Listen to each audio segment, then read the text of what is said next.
Hello, welcome dear friends, students. So let's learn something about types of questions today. As you can see on your screen, that is questions. We may say interrogative sentences. So interrogative sentence means prashnarthaka vakyagalu. Interrogative sentence which asks question, which ask questions casually, usually. So there are types of interrogative sentences. As you can see here, we have WH questions, yes or no questions, and tag questions. These are only from the point of view of your examinations. So let's learn something basic about these things. So mainly we have three types of questions. So let's see. This is WH questions. WH questions, as you can see on your screen, that questions that start with the verbs, or we may say the words called what, why, who, where, and when, how, which. There are many. So basically these are 6 important WH words, we can say. So these WH questions start with these WH words. So WH questions will always have a particular answer. So let us go for yes or no question. I would like to bring your kind notice that we will deal how to form WH questions in the next video. So let's learn something about yes or no questions. Yes or no questions. As the name suggests, yes or no question adre ಹೆಸರೇ ಹೇಳೋ ಹಾಗೆ the answer of these questions will be yes or no. ಈ S or no ಪ್ರಶ್ನೆಗಳು ಇದ್ದಾವೆ ಅಂತ ಹೇಗೆ ಗೊತ್ತಾಗುತ್ತಂದರೆ ಇವುಗಳ ಉತ್ತರ ಯಾವಾಗಲೂ ಎಸ್ ಆರ್ ನೋ ಅಂತಾನೆ ಇರುತ್ತೆ. ಸೊ ಈ ಕ್ವಶನನ್ನು ಫೈಂಡ್ ಔಟ್ ಮಾಡೋದು ಹೇಗೆ, ಇದು ಯಾವ ರೀತಿ ಕ್ವಶನ್ ಅಂತ ಕಂಡು ಹಿಡಿಯೋದು ಹೇಗೆ ಅಂತಂದರೆ, these questions always start with the helping verbs or auxiliary verbs. Like ಈ ಪ್ರಶ್ನೆಗಳು ಯಾವಾಗಲೂ helping verbs or auxiliary verbs ಇಂದ ಸ್ಟಾರ್ಟ್ ಆಗುತ್ತೆ. Helping verbs or auxiliary verbs ಅವು ಯಾವುವು ಅಂತಂದರೆ am, is, are, do, does, did, have, has, had, like modals verbs like can, could, may, might, must, shall, should, will, would, etc. There are other modals like need to, ought to, okay, and even ought to is there, okay. So these are some important helping verbs. So yes or no question ಯಾವಾಗಲೂ helping verbs ಇಂದ start ಆಗುತ್ತೆ. Helping verbs ನಿಮಗೆ ಗೊತ್ತಿರಲಿ, am, is, are, do, does, did, have, has, had. These are some basic types of auxiliary verbs. And modal auxiliaries ಅಂತ ನಾವೇನು ಕರಿತೇವೆ, can, could, may, might, must, shall, should, will, would, ಇವುಗಳನ್ನು ಕೂಡ ನಾವು models ಆಗಿ use ಮಾಡ್ತೇವೆ. So ಈ ಒಂದು ಪದಗಳಿಂದ ಪ್ರಾರಂಭವಾಗತಕ್ಕಂಥ ಪ್ರಶ್ನೆ ಯಾವಾಗಲೂ ಓಕೆ ಏನಂತಂದರೆ ಎಸ್ ಆರ್ ನೋ ಆನ್ಸರನ್ನು ಪಡೆಯುತ್ತೆ. For example, can I do ಅದರ ಆನ್ಸರ್ ಎಸ್ ಆರ್ ನೋ ಅಂತ ಇರುತ್ತೆ, ಅಥವಾ can he come yes or no ಅಂತ ಇರುತ್ತೆ, or am I a teacher yes or no ಅಂತ ಇರುತ್ತೆ, or is she a teacher, or is she a doctor, are you coming, are you going. ಈ ರೀತಿ ಪ್ರಶ್ನೆಗಳನ್ನು ಮಾಡಿದಾಗ ನೀವು ಎಸ್ ಆರ್ ನೋ ಅಂತ ಆನ್ಸರ್ನ ಹೇಳಬೇಕಾಗುತ್ತೆ. ಹಾಗಾಗಿ ಇವುಗಳಿಗೆ ಎಸ್ ಆರ್ ನೋ ಕ್ವಶನ್ಸ್ ಅಂತ ನಾವು ಹೇಳ್ತೇವೆ. ಈಗ ಸ್ಪೆಷಲಿ ಈ ಹೆಲ್ಪಿಂಗ್ ವರ್ಬ್ಸ್ಗಳಲ್ಲಿ ವಿಶೇಷವಾಗಿರ್ತಕ್ಕಂಥ ಈ ಡೂ, ಡಸ್, ಡಿಡ್ಗಳ ಒಂದು ಇವುಗಳ ಯೂಸೇಜನ್ನು ನಾವು ಕಲ್ತ್ಕೊಳ್ಳಬೇಕಾಗಿದೆ. Most of the students make a major mistake while using do, does, did. So do, does, ಡಿಡ್ಡನ್ನು ಮೇನ್ಲಿ ಮೇನ್ ವರ್ಬಾಗೆ ಯೂಸ್ ಮಾಡ್ತಾರೆ. ಇವುಗಳನ್ನು ಹೆಲ್ಪಿಂಗ್ ವರ್ಬ್ ಆಗಿ ನಾವು ಕ್ವಶನ್ ಫಾರ್ಮ್ ಮಾಡುವಾಗ ಯೂಸ್ ಮಾಡಬೇಕು. ಸೊ ವೆರಿ ಇಂಪಾರ್ಟೆಂಟ್ ಥಿಂಗ್, ನಿಮ್ಮ ಒಂದು ವಿಷಯ ನೀವು ನೆನಪಿಟ್ಟುಕೊಳ್ಬೇಕಾದಂತೆ, ಡೂ, ಡಸ್, ಡಿಡ್ ಇವುಗಳನ್ನು ಮೇನ್ ವರ್ಬ್ ಇರಲಾರ್ದೆ ಇರ್ತಕ್ಕಂಥ ಟೈಮಲ್ಲಿ, ಆ ಸೆಂಟೆನ್ಸಲ್ಲಿ ಮೇನ್ ವರ್ಬ್ ಇರಲಾರ್ದೆ ಇರ್ತಕ್ಕಂಥ ಟೈಮಲ್ಲಿ ನಾವು ಕ್ವಶನ್ ಮಾಡುವಾಗ ಡೂ, ಡಸ್, ಡಿಡ್ ಅನ್ನು ಯೂಸ್ ಮಾಡಬೇಕು. ಅದನ್ನೇ ನಾವು we are going to explain and understand in the coming slides, as you can see. So these helping verbs, specially do, does, did, ಇವುಗಳು are used to form a question when there will be no helping verbs in the sentences. ಯಾವುದೇ ಸೆಂಟೆನ್ಸಲ್ಲಿ helping verb, for example am, is, are, have, has, had, ಇವ್ಯಾವು ತನ್ನಾಗಿರ್ತಕ್ಕಂಥ helping verb ಇರಲಾರ್ದಂಥ ಸಮಯದಲ್ಲಿ ನಾವು do ಅಥವಾ does ಅಥವಾ ಡಿಡ್ ಅನ್ನು ಯೂಸ್ ಮಾಡಬೇಕು. ಸೊ ಡೂ ಆರ್ ಡಸ್ ಅನ್ನು ಯಾವಾಗ ಯೂಸ್ ಮಾಡಬೇಕು ನೋಡಿ, ಇಲ್ಲಿ ಡೂ ಆರ್ ಡಸ್ ಅನ್ನೋ ಯೂಸೇಜನ್ನು ನಾವು ಡಿಸ್ಕಷನ್ ಮಾಡ್ತಾ ಹೋಗೋಣ. If the sentence is in present tense, this is very important. Sentence present ಟೆನ್ಸಲ್ಲಿ ಇದ್ದರೆ ನಾವು ಡೂ ಅಥವಾ ಡಸ್ ಅನ್ನು ಯೂಸ್ ಮಾಡಬೇಕು ಪ್ರೆಸೆಂಟ್ ಟೆನ್ಸ್ ಇದ್ದಾಗ. ಆಮೇಲೆ ಡಸ್ ಯಾವಾಗ ಯೂಸ್ ಮಾಡಬೇಕಂದ್ರೆ particularly when the subject is in third person singular. Third person singular ಯಾವ್ಯಾವು? As you know, third person singular he, okay, she and normally ನಿಮ್ಗೆ ಗೊತ್ತಿದೆ ಇಟ್. ಇವು ಥರ್ಡ್ ಪರ್ಸನ್ ಸಿಂಗ್ಯುಲರ್. ಇವುಗಳು ಇದ್ದಾಗ ನಾವು ಡಸನ್ನು ಯೂಸ್ ಮಾಡಬೇಕು ಕ್ವಶನ್ ಮಾಡುವಾಗ. ಫಾರ್ ಎಕ್ಸಾಂಪಲ್ ನಿಮಗೆ ಇಲ್ಲಿ ಈಗ ಕ್ವಶನಲ್ಲಿ ಕಾಣಿಸ್ತಾ ಇದೆ, ಓಕೆ, ಒಂದು ಸೆಂಟೆನ್ಸಲ್ಲಿ ಕಾಣಿಸ್ತಾ ಇದೆ ಹಿ ಲೈಕ್ಸ್ ಕಬಡ್ಡಿ. ಸೊ ಇಲ್ಲಿ ಲೈಕ್ಸ್ ಅನ್ನೋ ಒಂದು ವರ್ಡ್ ಇದೆ, ಇದು ಪ್ರೆಸೆಂಟ್ ಟೆನ್ಸಲ್ಲಿದೆ, ವರ್ಬ್ ಅದು ಲೈಕ್ ಮಾಡುವ ಒಂದು ಕ್ರಿಯೆಯನ್ನು ಹೇಳ್ಕೊಡ್ತಾ ಇದೆ. ಇಲ್ಲಿ ನಮಗೆ ಹೆಲ್ಪಿಂಗ್ ವರ್ಬ್ ಇಲ್ಲ, ಇದು ಡೈರೆಕ್ಟ್ಲಿ ಸಿಂಪಲ್ ಸ್ಟೇಟ್ಮೆಂಟ್ ಇರೋದ್ರಿಂದ ಇಲ್ಲಿ helping he is likes kabaddi ಅಂತ ಬರಲ್ಲ, ಹಿ ಲೈಕ್ಸ್ ಕಬಡ್ಡಿ ಅಂತ ಬರುತ್ತೆ. ಸೊ ಇಂಥ ಟೈಮಲ್ಲಿ ನಮಗೆ ಈಸ್ ಅನ್ನೋ ಪದವನ್ನು ಬಳಸಿ ಕ್ವಶನ್ ಮಾಡಬಾರ್ದು. ಸೊ ಇಂಥ ಒಂದು ಸಮಯದಲ್ಲಿ ಡಸ್ ಅನ್ನೋದನ್ನು ಬಳಸಬೇಕು. ಯಾವ ಕ್ರಿಯಾಪದಕ್ಕೆ ಏನು ಹೆಲ್ಪಿಂಗ್ ವರ್ಬ್ಸ್ ಡಸ್ ಯಾವಾಗ ಬಳಸಬೇಕಂದ್ರೆ ಎಸ್ ಅನ್ನೋ ಪಾರ್ಟಿಸಿಪಲ್ಲಿಂದ ಆ ಒಂದು ಏನಂತಂದರೆ ಕ್ರಿಯಾಪದ ಎಂಡ್ ಆಗಿದ್ದರೆ ಡಸ್ ಬಳಸಬೇಕು. ಸಿಂಪಲ್ಲಾಗಿ ತಿಳ್ಕೊಂಬಿಡಿ. ಎಸ್ ಅನ್ನೋ ಒಂದು ಪಾರ್ಟಿಸಿಪಲ್, ಎಸ್ ಅನ್ನೋ ಒಂದು ಪದ ಕ್ರಿಯಾಪದದ ಕೊನೆಗೆ ಬಂದಿದ್ರೆ likes, loves, plays, sings, okay, and for example dances, types, writes, reads, ಈ ರೀತಿ ಇದು ಥರ್ಡ್ ಪರ್ಸನ್ ಸಿಂಗ್ಯುಲರ್ಗೆ ಮಾತ್ರ ಬರುತ್ತೆ. ಹಾಗಾಗಿ ಈ ಲೈಕ್ಸ್ ಕಬಡ್ಡಿ ಅಂತ ನಾವು ಇಲ್ಲಿ ಒಂದು ಸ್ಟೇಟ್ಮೆಂಟನ್ನು ನೋಡ್ತಿರ್ಬೇಕಾದ್ರೆ ಲೈಕ್ಸ್ ಅನ್ನೋ ಪದ ನಿಮ್ಗೆ ಕಾಣಿಸ್ತಾ ಇದೆ. ಈ ಎಸ್ ಬಂದಿರೋದನ್ನ ನಾವು ಕ್ವಶನ್ ಮಾಡುವಾಗ ಡಸ್ ಅನ್ನೋದನ್ನು ಬಳಸ್ತೀವಿ. Does he like kabaddi. ಆಮೇಲೆ ಒಂದು ಪಾಯಿಂಟ್ ಇಂಪಾರ್ಟೆಂಟ್, ಯಾವಾಗ ಡಸ್ ಯೂಸ್ ಮಾಡ್ತೇವೆ ಆವಾಗ ನಾವು ಈ ಫಾರ್ಮ್ ಆಫ್ ವರ್ಬನ್ನು ಸಿಂಪಲ್ ಫಾರ್ಮ್ಗೆ, ಪ್ರೆಸೆಂಟ್ ಫಾರ್ಮ್ಗೆ ತರಬೇಕು. Okay, so does he likes ಅಲ್ಲ, does he like kabaddi. So ಈ ಒಂದು ವಿಡಿಯೋದಲ್ಲಿ ನಾವು ಹೆಚ್ಚು ಕಡಿಮೆ in this video we are going to discuss only about see types of questions. So forming negative questions will be another video. So forming negative questions, forming WH questions, forming indirect questions, ಇವು next ವಿಡಿಯೋದಲ್ಲಿ ಇರುತ್ತೆ. So types of question basic video ಇದು. ಇವುಗಳನ್ನು ಈ ಒಂದು ವಿಡಿಯೋ ನಿಮಗೆ understand ಆದರೆ next forming of negative questions or forming of indirect questions ನಿಮಗೆ ಈಸಿಲಿ ಅಂಡರ್ಸ್ಟ್ಯಾಂಡ್ ಆಗುತ್ತೆ. ಸೊ ಲೈಕ್ ನೋಡಿ, does he like kabaddi. So this is how the very basic kind of information to learn about framing questions. So ಇದು positive question ಆಗುತ್ತೆ. ಇಲ್ಲೇ ನೋಡಿ, ಅಂದರೆ ನಿಮಗೆ ಒಂದು ಎಕ್ಸಾಂಪಲ್ ಆಗಿ ಡಸಂಟ್ ಹಿ ಲೈಕ್ ಕ್ವಶನ್ಸ್, ಯಾವಾಗ ಈ ಸ್ಟೇಟ್ಮೆಂಟನ್ನು ಕೊಟ್ಟು ನೆಗೆಟಿವ್ ಕ್ವಶನ್ ಫಾರ್ಮ್ ಮಾಡಿ ಅಂತ ಹೇಳ್ತಾರೆ, ಅವಾಗ ನೀವು ಡಸಂಟ್ ಹಿ ಲೈಕ್ ಕಬಡ್ಡಿ ಅಂತ ಮಾಡಬೇಕು. Okay, so this is how you are suppose to use does only at the time of third person singular. So does use ಮಾಡ್ತೇವೆ. And use do when the sentence is in present tense and the subject is plural, okay, or other than third person singular ಬಿಟ್ಟು ಅಥವಾ plural ಇರಲಿ.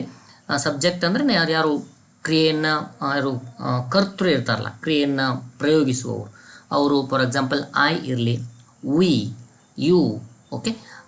ನಿಮಗೆ ಹಿ, for example Raju and ರಾಣಿ ಅನ್ನುವ ಎರಡು ನಾಮಪದಗಳನ್ನ ಕೂಡಿಸಿ ಬರ್ತಕ್ಕಂಥ plural ಆಗಲಿ, ಇವುಗಳು ಬಂದಾಗ ನಾವು ಡೂ ಅನ್ನೋದನ್ನು ಯೂಸ್ ಮಾಡಬೇಕು. ಫಾರ್ ಎಕ್ಸಾಂಪಲ್ ನೋಡಿ, ಇಲ್ಲಿ ಐ ಲೈಕ್ ಕಬಡ್ಡಿ, ಇಲ್ಲಿ ಎಸ್ ಬರಲಿಲ್ಲ, ನೀವು ಅಬ್ಸರ್ವ್ ಮಾಡ್ತಿರ್ಬೋದು. ಐ ಲೈಕ್ ಕಬಡ್ಡಿ, ಎಸ್ ಯಾಕೆ ಬರಲಿಲ್ಲ? ಥರ್ಡ್ ಪರ್ಸನ್ ಸಿಂಗ್ಯುಲರ್ ಅಲ್ಲ. ಥರ್ಡ್ ಪರ್ಸನ್ ಸಿಂಗ್ಯುಲರ್ ಯಾರು? He, she, it. So I like kabaddi. ಇದನ್ನು ಕ್ವಶನ್ ಮಾಡಿದಾಗ ಡು ಐ ಲೈಕ್ ಕಬಡ್ಡಿ ಅಂತ ಆಗುತ್ತೆ. ಸೊ ಇದನ್ನೇ ನಾವು ನೆಗೆಟಿವ್ ಕ್ವಶನ್ ಮಾಡಿದ್ರೆ ಏನಾಗುತ್ತೆ ಹೇಳಿ? ಡೋಂಟ್ ಐ ಲೈಕ್ ಕಬಡ್ಡಿ ಅಂತ ಆಗುತ್ತೆ. ಸೊ ಸಿಂಪಲ್ ಆಗಿ ಯೂಸೇಜ್ ತುಂಬ ಕಡಿಮೆ ಇದೆ. ಸೊ ಆದರೂ ನಾವು ಅಂಡರ್ಸ್ಟ್ಯಾಂಡ್ ಮಾಡ್ಕೋಬೇಕು grammatically. Do I like kabaddi. So I like kabaddi ಇದನ್ನು ನಾವು ಕ್ವಶನ್ ಮಾಡ್ಬೇಕಂದ್ರೆ ಡೂ ಅಂತ ತಂದಿವಿ. ಯಾಕಂದರೆ ಈ ಒಂದು ಸೆಂಟೆನ್ಸಲ್ಲಿ ನಿಮಗೆ ಹೆಲ್ಪಿಂಗ್ ವರ್ಬ್ ಇಲ್ಲ, ಸಿಂಪಲ್ ಆಗಿ ಒಂದು ಫಾರ್ಮ್ಯಾಟನ್ನು ಕೊಟ್ಟಿದ್ದಾರೆ. ಸಿಂಪಲ್ ಫಾರ್ಮ್ಯಾಟಲ್ಲಿ ಇರ್ತಕ್ಕಂಥ ಈ ಒಂದು ಸೆಂಟೆನ್ಸಲ್ಲಿ ಡೂ ಯೂಸ್ ಮಾಡಿದ್ದೀವಿ. For example I am like kabaddi, ಇದು ರಾಂಗ್ ಯೂಸೇಜ್. ಮೀನಿಂಗ್ ಏನಾಗುತ್ತೆ ಅಂದರೆ ಐ ಆಮ್ ಲೈಕ್ ಕಬಡ್ಡಿ ಅಂದರೆ ನಾನು ಕಬಡ್ಡಿ ಥರ. ಇಲ್ಲಿ ಆ್ಯಮ್ ಅನ್ನೋದು ಮೇನ್ ವರ್ಬ್ ಆಗಿ ಹೆಲ್ಪ್ ಆಗಿ ಕೆಲಸ ಮಾಡುತ್ತೆ. So I am a boy, ಇಲ್ಲಿ ಐ ಆಮ್ ಎ ಬಾಯ್ ಇದ್ದಾಗ ಇದನ್ನು ನಾವು aren't I a boy or am I a boy ಅಂತ ನಾವು ಕ್ವಶನ್ ಮಾಡ್ತೀವಿ ಹೆಲ್ಪಿಂಗ್ ವರ್ಬ್ ಇದ್ದಾಗ. ಸೊ ಇಲ್ಲಿ ಹೆಲ್ಪಿಂಗ್ ವರ್ಬ್ ಇಲ್ಲ, ಹಾಗಾಗಿ ನಾವು ಲೈಕ್ ಅನ್ನೋ ಪದ ಡೈರೆಕ್ಟಾಗಿ ಕ್ರಿಯಾಪದ ಇರೋದ್ರಿಂದ ನಾವು ಡೂ ಅನ್ನೋ ಒಂದು ಪದವನ್ನು ಹೆಲ್ಪಿಂಗ್ ವರ್ಬ್ ಆಗಿ ನಾವು ತರ್ತಾ ಇದ್ದೇವೆ. ಸೊ ಅದೇ ರೀತಿ ನಿಮಗೆ ಇಲ್ಲಿ ಕಾಣಿಸ್ತಾ ಇದೆ next question, they like kabaddi. Again do they like kabaddi, ಇದು ಪ್ಲೂರಲ್ ಇದೆ, ಇದು ಸಿಂಗ್ಯುಲರ್, ಇದು ಪ್ಲೂರಲ್. ಸೊ ಸೇಮ್ ಡೂ ಅಂತ ಯೂಸ್ ಮಾಡ್ತಾ ಇದ್ದೀವಿ. You like kabaddi, do you like kabaddi. Simple ಆಗಿ ನೀವು ಬೇರೆ ಬೇರೆ ತರನಾಗಿರೋ ಸೆಂಟೆನ್ಸನ್ನು ನೀವು ಟ್ರೈ ಮಾಡಿ. For example, I like chocolate, do I like chocolate, you like chocolate, do you like chocolate. Okay, and they like chocolates, do they like chocolates. So ಈ ರೀತಿ ನೋಡಿ, we like kabaddi, do we like kabaddi. Okay, do we like, ನಮಗೆ ಕಬಡ್ಡಿ ಇಷ್ಟ ಆಗುತ್ತಾ ಅನ್ನೋ ಆ ರೀತಿ ಒಂದು ಪ್ರಶ್ನೆ ಇದು. ಇದು ತುಂಬ ಸಿಂಪಲ್ ಆಗಿದೆ. ಇದಾಗಲೇ ಬೇಸಿಕ್ ಇನ್ಫಾರ್ಮೇಷನ್ ನೀವೆಲ್ಲರೂ ಕಲ್ತಿರ್ತೀರಿ ಅಂತಲೇ ನಾವು ಅಂದ್ಕೊಂಡಿದ್ದೇವೆ. We hope that you have learned all this things, but for reminding you, remembering you, making you understand the basic important aspects of understanding the types of question. So this is how yes or no question. ನೋಡಿ, do you like kabaddi ಅಂತ ಕೇಳಿದಾಗ answer ಏನಂತ ಇರುತ್ತೆ, yes or no. yes, do we like kabaddi ಅಂದಾಗ yes or no. yes, ಈ ರೀತಿ ಸೆಂಟೆನ್ಸಲ್ಲಿ helping verb ಇರಲಾರ್ದೆ ಇದ್ದಾಗ ನಾವೇನು ಮಾಡ್ತೀವಿ, ಡೂ ಡಸ್ ಡಿಡ್ ಅನ್ನು ಯೂಸ್ ಮಾಡ್ತೀವಿ. ಅಕಸ್ಮಾತ್ ಸೆಂಟೆನ್ಸಲ್ಲಿ ಹೆಲ್ಪಿಂಗ್ ವರ್ಬ್ ಇದ್ದು, ಓಕೆ, ಇತ್ತು ಅಂದರೆ ನಾವು ಡೈರೆಕ್ಟ್ ಅವುಗಳನ್ನ ಯೂಸ್ ಮಾಡ್ತೀವಿ. ಅವುಗಳ ಎಕ್ಸ್ಪ್ಲನೇಷನ್ ನೆಕ್ಸ್ಟ್ ಬರ್ತದೆ. For example, again usage of did, ನಮಗೆ ಡೂ ಮತ್ತು ಡಸ್ ಅನ್ನು ಕಲ್ತ್ಕೊಂಡ್ವಿ. ಈಗ ಡಿಡ್ ಅನ್ನೋ ಪದವನ್ನು ಹೇಗೆ ಬಳಸಬೇಕು ಅನ್ನೋದು ಇಂಪಾರ್ಟೆಂಟ್ ಇಲ್ಲಿ. ಡಿಡ್ ಅನ್ನೋ ಪದವನ್ನು ನೋಡ್ರಿ ಯಾವಾಗ ಬಳಸಬೇಕು ಅಂದರೆ when the sentence is in past tense. So as you can see, usage of did, use did to make question when the sentence is in past tense. Sentence past ಟೆನ್ಸಲ್ಲಿ ಇರಬೇಕು. So when you are suppose to know that the sentence is in past tense, the form of the verb will be past. ಒಂದು sentence past ಟೆನ್ಸಲ್ಲಿ ಇದೆ ಅಂತ ಗೊತ್ತಾಗೋದು ಅಥವಾ present ಟೆನ್ಸಲ್ಲಿದೆ ಅಂತ ಗೊತ್ತಾಗೋದು ಆ ಒಂದು ಸೆಂಟೆನ್ಸಲ್ಲಿ ಇರ್ತಕ್ಕಂಥ ಕ್ರಿಯಾಪದನೇ ಆ ಒಂದು ಸೆಂಟೆನ್ಸ್ನ ಕಾಲವನ್ನು ಸೂಚಿಸ್ತಕ್ಕಂಥದ್ದು ಒಂದು ಪದ ಇರ್ತದೆ. ಓಕೆ, ಅದು ಕ್ರಿಯಾಪದ ಆಗಿರ್ತದೆ. ಆ ಕ್ರಿಯಾಪದ ಯಾವಾಗಲೂ ಪಾಸ್ಟ್ ಟೆನ್ಸಲ್ಲಿದ್ದರೆ ಡಿಡ್ ಯೂಸ್ ಮಾಡಬೇಕು. So second condition is the subject means doer ಅಥವಾ ಕರ್ತೃ, may be singular or plural. ಇಲ್ಲಿ ಸಿಂಗ್ಯುಲರ್ ಇರಲಿ, ಪ್ಲೂರಲ್ ಇರಲಿ. ನಾವು ಲಾಸ್ಟ್ ಎಕ್ಸಾಂಪಲ್ಸ್ ನೋಡಿದ್ವಿ, ಸಿಂಗ್ಯುಲರ್ ಇದ್ದು ಥರ್ಡ್ ಪರ್ಸನ್ ಇದ್ದರೆ ಡಸ್ ಬರ್ತದೆ, ಸಿಂಗ್ಯುಲರ್ ಇದ್ದು ಅದರ್ ದೆನ್ ಥರ್ಡ್ ಪರ್ಸನ್ ಇದ್ದರೆ ಏನು ಡೂ ಬರ್ತದೆ. ಇಲ್ಲಿ ಪ್ಲೂರಲ್ ಇದ್ದರೆ ಅಥವಾ ಸಿಂಗ್ಯುಲರ್ ಇರಲಿ, ಏನೇ ಇರಲಿ, ಸೆಂಟೆನ್ಸ್ ಪಾಸ್ಟ್ ಟೆನ್ಸಲ್ಲಿದ್ದರೆ ಡಿಡ್ ಬರ್ತದೆ. So don't forget to keep the main verb in the present form. So this is a very important aspect. When we transform a statement into a question, when we use did ಅನ್ನೋದನ್ನು use ಮಾಡಿದಾಗ ನಾವು ಆ ಒಂದು ಕ್ರಿಯಾಪದವನ್ನು present ಫಾರ್ಮಲ್ಲಿ ಇಡಬೇಕು. So ಇಲ್ಲಿಗೆ next example discussion ಮಾಡ್ತಿರ್ಬೇಕಾದ್ರೆ ನಿಮ್ಗೆ ಗೊತ್ತಾಗುತ್ತೆ. So question mark at the end is a must. So very important is basic, but ಭಾಳಷ್ಟು ಜನ ಮರಿತೀರಿ. That's a minor, but sometimes it will be a major. Okay, like question mark ಇಡದೆ ಹೋದರೆ ಅದು question ಅಂತ ಕನ್ಸಿಡರ್ ಕೂಡ ಮಾಡ್ಲಿಕ್ಕೆ ಆಗಂಗಿಲ್ಲ, ಅದು ವೇ ಕನ್ಫ್ಯೂಷನಲ್ಲಿ ಉಳಿಯುತ್ತೆ. ಹಾಗೆ question mark is a must. So for example, he liked kabaddi. So the word liked ಅಂತಕ್ಕಂಥ ಕ್ರಿಯಾಪದ ಏನಿದೆ, ಒಂದು ಏನು ಅದು ಭೂತಕಾಲವನ್ನು ಸೂಚಿಸ್ತಾ ಇರೋದ್ರಿಂದ, ಪಾಸ್ಟ್ ಟೆನ್ಸನ್ನು ಡಿನೋಟ್ ಮಾಡ್ತಾ ಇರೋದ್ರಿಂದ, ಹಿ ಲೈಕ್ಡ್ ಕಬಡ್ಡಿ ಈ ಒಂದು ಸ್ಟೇಟ್ಮೆಂಟನ್ನು ನಾವು, ಈ ಅಸರ್ಟಿವ್ ಸ್ಟೇಟ್ಮೆಂಟನ್ನು ಅಥವಾ ನಾವು ಏನೊಂದು ಸಾದಾ ವಾಕ್ಯ ಅಂತ ಕರಿತೀವಿ, ಇದನ್ನು ನಾವು ಇಂಟ್ರೋಗೇಟಿವ್ ಮಾಡ್ಬೇಕಂದ್ರೆ ಡಿಡ್ ಹಿ ಲೈಕ್ ಕಬಡ್ಡಿ. ಇಲ್ಲಿ ನಿಮಗೆ ಕಾಣಿಸ್ತಾ ಇದೆ ಲೈಕ್ ಅನ್ನೋ ವರ್ಡು ಏನಂತಂದರೆ, ಲೈಕ್ ಅನ್ನೋ ವರ್ಡು, ಲೈಕ್ಡ್ ಅನ್ನೋ ವರ್ಡು ಲೈಕ್ ಆಗಿ ಫಾರ್ಮ್ ಚೇಂಜ್ ಮಾಡ್ಕೊಂಡಿದೆ. Because it has been made into a question. Did he like kabaddi. So question mark at the end is a must, as you can see. So simple ಆಗಿ ನಿಮ್ಮ ಮುಂದೆ ಕಾಣಿಸ್ತಾ ಇರೋ ಹಾಗೆ simple ಆಗಿ did he like. So again they played, ಇದೇನಾಗುತ್ತೆ, did they play the world cup last year question mark. Okay, played ಅನ್ನುವ ಒಂದು ವರ್ಡ್ ಡಿಡ್ ಪ್ಲಸ್ ಪ್ಲೇ ಆಗಿ ಸ್ಪ್ಲಿಟ್ ಆಗುತ್ತೆ. ಪ್ಲೇ, ಅಬ್ಸರ್ವ್ ಹಿಯರ್, ಪ್ಲೇಡ್ ಅಂತ ಮಾಡಿಲ್ಲ, ಪ್ಲೇ ಅಂತಾನೆ ಇದೆ. So this is very important dear friends, dear students, understand please, don't forget. So again another example, he did not love the story. So this is past tense. Almost did ಅನ್ನೋದು ಇಲ್ಲಿ ಬಂದೇ ಬಿಟ್ಟಿದೆ. he did not love story. Negative ಸ್ಟೇಟ್ಮೆಂಟಲ್ಲಿ almost he did not love ಅಂತಾನೆ ಬರುತ್ತೆ. Okay, he not loved ಅಂತ ಮಾಡಬಾರ್ದು, he did not love ಅಂತಾನೆ ಬರಬೇಕು. ಸೊ ನೆಗೆಟಿವ್ ಸ್ಟೇಟ್ಮೆಂಟ್ ಇದ್ದಾಗ ಅಲ್ಲಿ ಏನು ಯೂಸ್ ಮಾಡಬೇಕಾದ್ರೆ ನಾವು did he not love the story. So ನಾನಿಲ್ಲಿ ಇಂಟೆನ್ಷನಲಿ ಒಂದು ಮಿಸ್ಟೇಕನ್ನು ಮಾಡಿದ್ದೇನೆ, ಫುಲ್ ಪಾಯಿಂಟ್ ಇಟ್ಟಿದ್ದೇನೆ, because it is a reminder for you.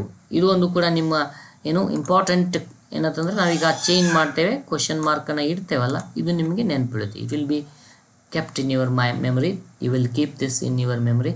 You don't forget it. So this is how the usage of did and the usage of do does.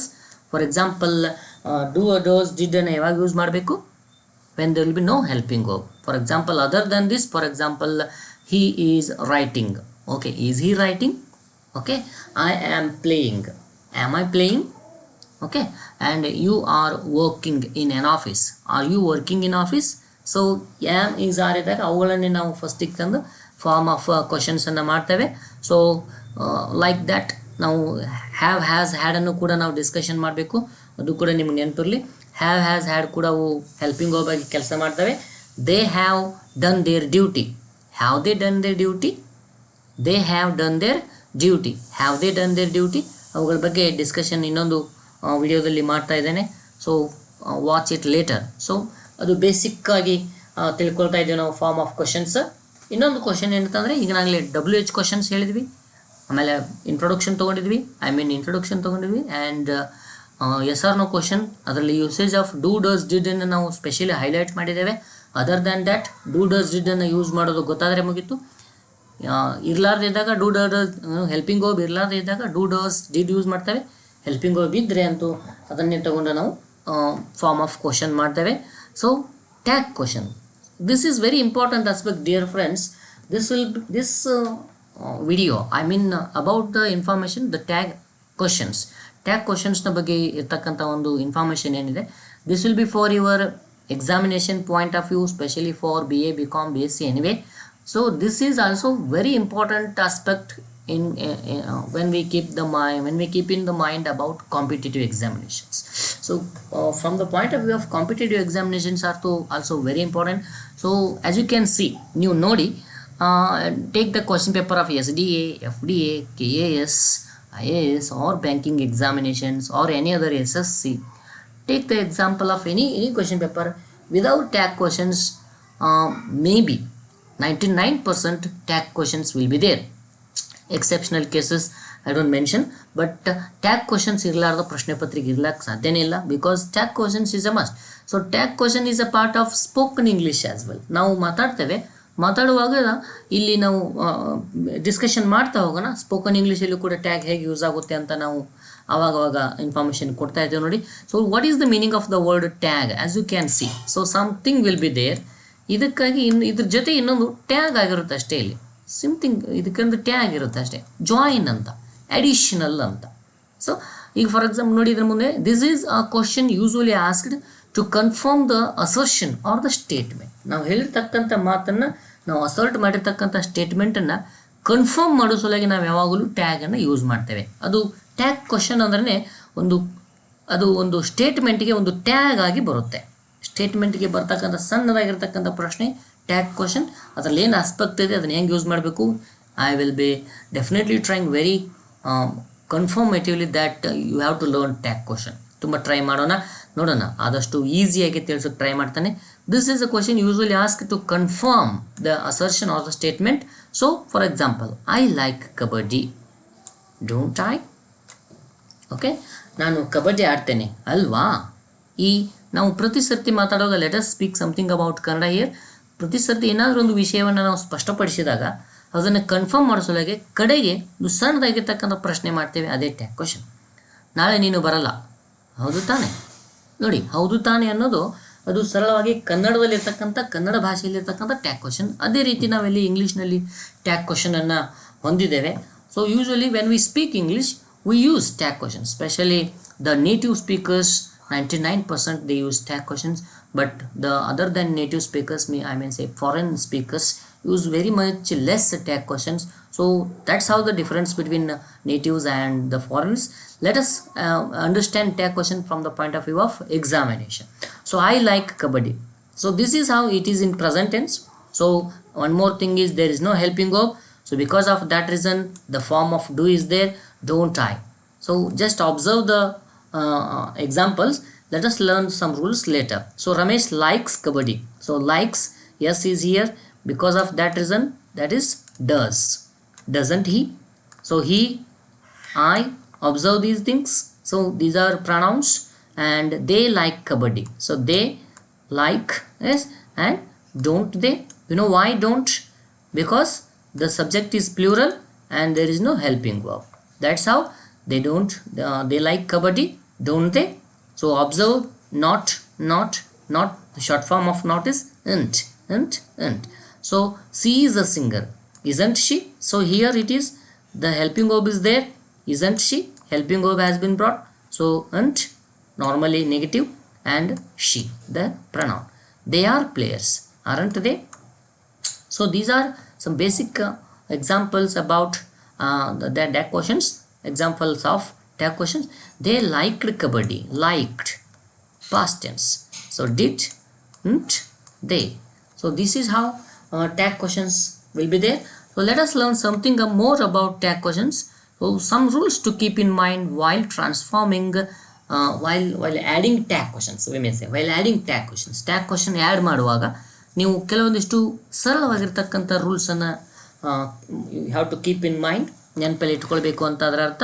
So ಆ tag question will consist of normally no grammarians tell these things, but I thought to tell it.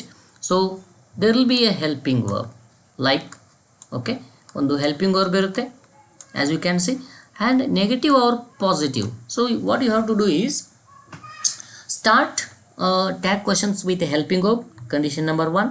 Condition number 2 is decide whether the sentence is positive or negative, because ಇದು important ನೆನಪಿಟ್ಟುಕೊಳ್ಳಿ. If the sentence is positive the tag will be negative.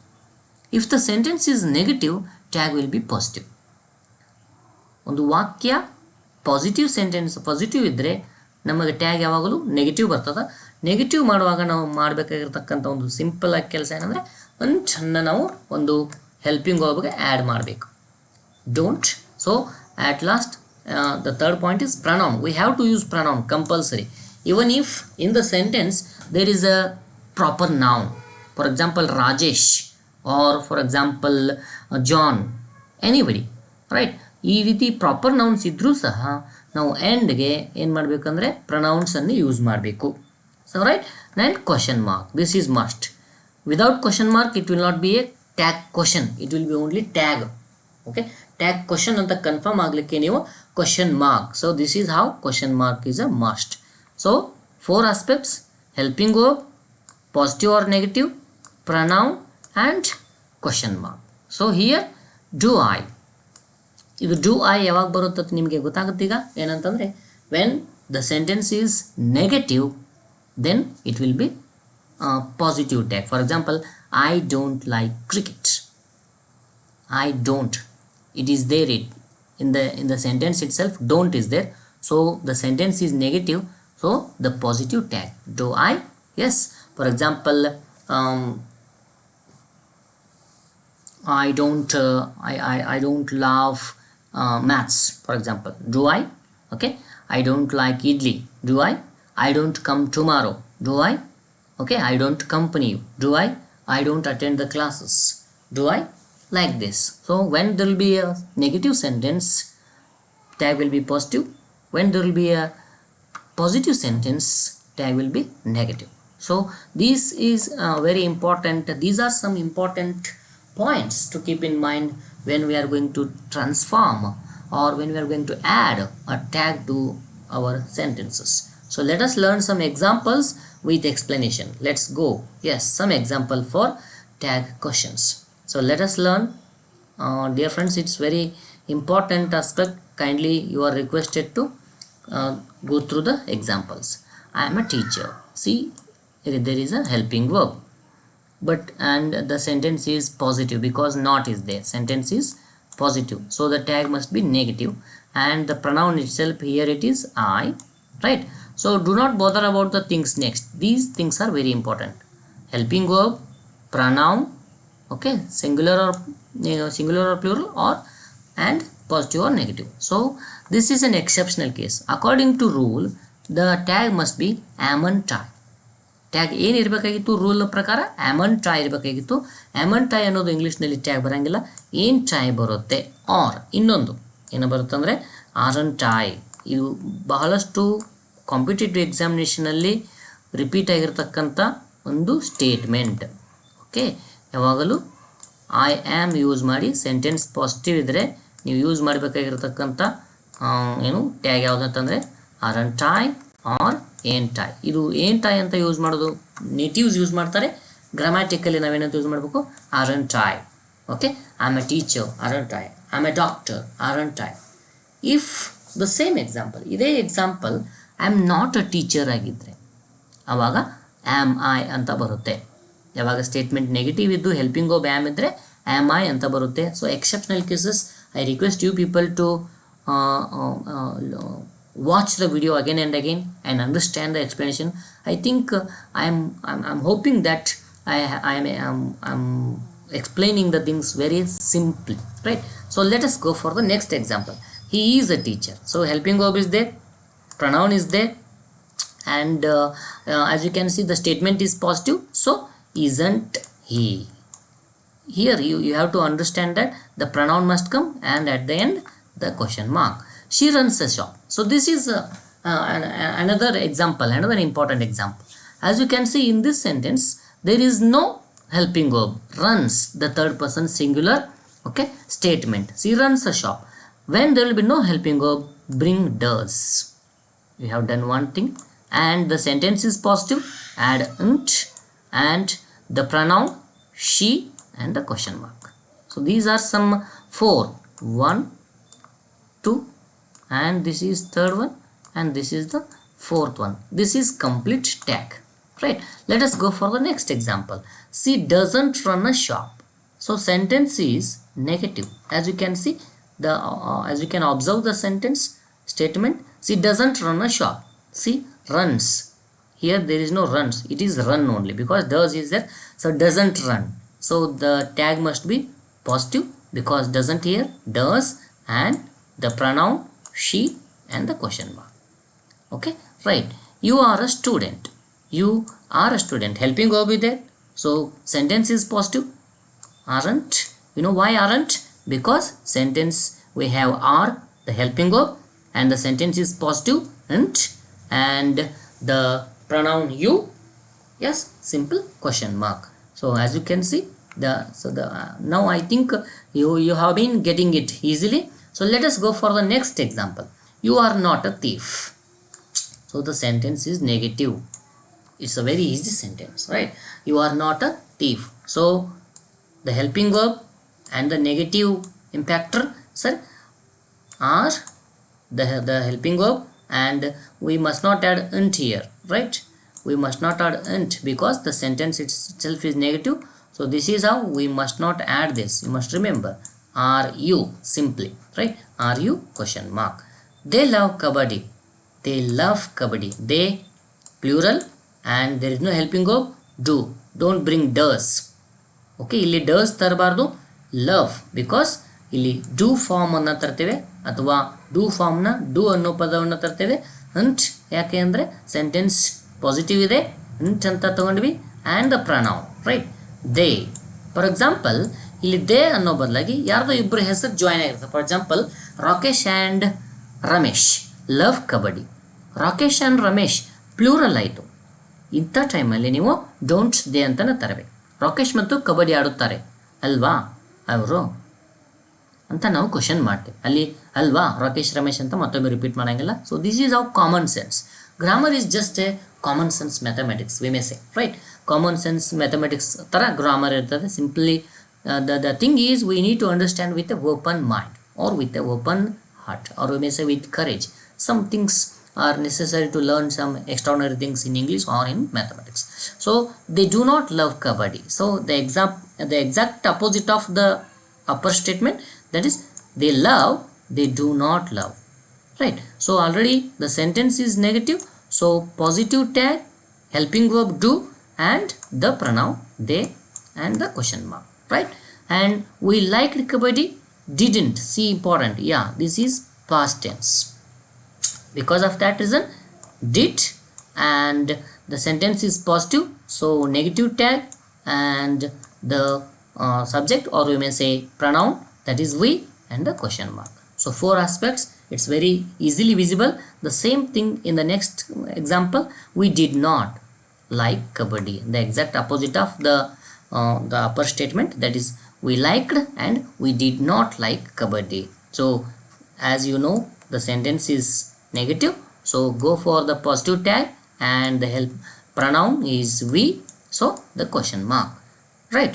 So dear friends, I would like to bring you one important information that some words are there, even they seems positive but they denote negative. For example, a very wonderful as well as very popular statement: barking dog seldom bites. Okay, barking dog seldom bites. So barking dog seldom bites mean yes, ಕಚ್ಚುವ ನಾಯಿ ಬೊಗಳುವುದಿಲ್ಲ. ಅಲ್ಲಿ ಇಲ್ಲ ಅನ್ನೋ ಪದ ಕಾಣಿಸೋದೇ ಇಲ್ಲ ನಮಗೆ, but that is a negative statement. Okay, ಅಂಥ ಟೈಮಲ್ಲಿ ನೀವು ತರಬೇಕಾಗಿರ್ತಕ್ಕಂಥ ಟ್ಯಾಗ್ ಯಾವುದು ಅನ್ನೋದನ್ನು ನಿಮಗೆ ಥಿಂಕ್ ಮಾಡಲಿಕ್ಕೆ ಬಿಡ್ತಾ ಇದ್ದೇನೆ. ನೀವು ಥಿಂಕ್ ಮಾಡಿ ಕಮೆಂಟ್ ಬಾಕ್ಸಲ್ಲಿ ಬರೀತೀರಿ ಅಂತ ಅಂದ್ಕೊಂಡಿದ್ದೀನಿ. Barking dogs seldom bite. Okay, so ಹೀಗಾಗಿ ಆ ಒಂದು ವಿಚಾರವನ್ನು ಚರ್ಚೆ ಮಾಡಿ. ಅದು ಸೆಂಟೆನ್ಸ್ ಅಂತೂ ನೆಗೆಟಿವ್ ಅಂತ ನಾನು ಆಲ್ರೆಡಿ ಕೊಟ್ಟುಬಿಟ್ಟಿದ್ದೇನೆ. ನೀವು ಅಲ್ಲಿ ಡಾಗ್ಸ್ ಅನ್ನೋ ಪದ ಇರೋದ್ರಿಂದ ಎಸ್, ನೀವು ಯಾವುದನ್ನು ಪ್ರೊನೌನ್ ಆಗಿ ತರ್ತಾರೆ, ಸಿಂಪಲ್ ಥಿಂಕ್ ಮಾಡಿ. ಸೊ ಸಮ್ ಮೋಡಲ್ ವರ್ಬ್ಸನ್ನು ಯೂಸ್ ಮಾಡಿ ಟ್ಯಾಗ್ ಮಾಡೋದು ಹೇಗೆ ಅಂತ ಎಸ್ ನಿಮಗೆ ಹೇಳ್ಕೊಡ್ತಾ ಇದ್ದೇನೆ. ಅಲ್ಲಿ modal verbs like can, okay, need to, must, could, okay, shall, will, ಈ ಮೋಡಲ್ ವರ್ಬ್ಸ್ಗಳನ್ನು ಯೂಸ್ ಮಾಡೋದು ಹೇಗೆ ಸಿಂಪಲ್ ಆಗಿರ್ತದೆ. I can score a century. So this is the thing is clearly visible that the sentence is positive, so the negative tag, okay, I is there. Yes, I is there, right? So this is how I cannot score. Can I? Sentence is negative, tag is positive, right? He needs to write. He needs to write exam. Needn't he? You know why needn't he? Because the sentence is positive, make it negative. And the same helping verb, needn't he? Yes, she must not rag the juniors. Very often, okay, very rarely, I may say, sorry, a very rarely proved statement practically, but yes, of course, some examples will be there, some instances will be there, the thing will be very true there. She must not rag the juniors. ಹೆಣ್ಮಕ್ಳು ragging ಮಾಡೋದಿಲ್ಲ ಅನ್ನೋದನ್ನು ನಾನು ಹೇಳಿದೆ, ಇನ್ನು confusion ಆಗೋದು ಬೇಕಿಲ್ಲ. she must not rag the juniors. so she must not, ಈ ಸೆಂಟೆನ್ಸಲ್ಲಿ ಏನಾದರೂ ರಾಂಗ್ ಇದೆಯಾ ನಾನು ಮಾಡಿರ್ತಕ್ಕಂಥ ಒಂದು ಕ್ವಶನಲ್ಲಿ? Yes, very good, you have found it. ನಾವು she must not rag the juniors, ಇಲ್ಲಿ ನಾನು ಮಾಡಿರ್ತಕ್ಕಂಥ ಸ್ಟೇಟ್ಮೆಂಟ್ ಇಲ್ಲೂ ಮಸ್ಟ್ ನಾಟ್ ಇದೆ, ಇಲ್ಲೂ ಮಸ್ಟ್ ಅಂಡ್ ಬರೆದಿದ್ದೀನಿ. ಓಕೆ, ಐ ಥಿಂಕ್ ಯಾರಾದರೂ ಅದನ್ನು ಫೈಂಡ್ ಮಾಡಿದ್ದೀರಿ ಅಂದರೆ you are really in a good step. So the answer must be must C, right? ಏನಂತ ಬರಿಬೇಕದು? ಸಿಂಪಲಾಗಿ ಏನಾಗಬೇಕದು? Must C. ಬಿಕಾಸ್ ಯಾಕಾಗುತ್ತೆ ನೋಡಿ, ನಾನು ಏನು ಬರೀತಾ ಇದ್ದೀನಿ, ಹ್ಯಾಂಡ್ ರೈಟಿಂಗನ್ನು ನೀವು ನೋಡ್ತಾ ಇದ್ದೀರಿ. Yes, see must not, sentence negative ಇರೋದ್ರಿಂದ ಪಾಸಿಟಿವ್ ಸ್ಟೇಟ್ಮೆಂಟ್ ಆಗಬೇಕು, ಪಾಸಿಟಿವ್ ಟ್ಯಾಗ್ ಆಗಬೇಕು. And the pronoun she. For example, she instead of she, ಇಲ್ಲಿ ಶಿ ಅನ್ನೋ ಒಂದು ಪದದ ಬದಲಾಗಿ for example Rani must not rag the juniors ಅಂದರೆ ಏನಾಗ್ತೈತ್ರಿ? ಅಲ್ಲಿ ಮಸ್ಟ್ ಶಿ ಅಂತಾನೆ ಬರಬೇಕು. Because instead of noun we must bring pronoun here, you must remember. Okay, ಇದನ್ನು ನೀವು ನೆನಪಿಡಲೇಬೇಕು. ಇಲ್ಲಿ ಒಂದು ಎಕ್ಸಾಂಪಲ್ ನಾನು ಮುಂದೆ ಕೊಡ್ತೇನೆ ಆ ರೀತಿಯಾಗಿರ್ತಕ್ಕಂಥವುಗಳನ್ನು. ದೇ ಕುಡ್ ವಿನ್, ಇಲ್ಲಿ ಕುಡ್ ಅನ್ನೋ ಒಂದು ವರ್ಡನ್ನು ಯೂಸ್ ಮಾಡಿದ್ದೇವೆ, ಅದು modal verb. Okay, they could win, couldn't they? Yes, because sentence is positive, negative tag and the pronoun.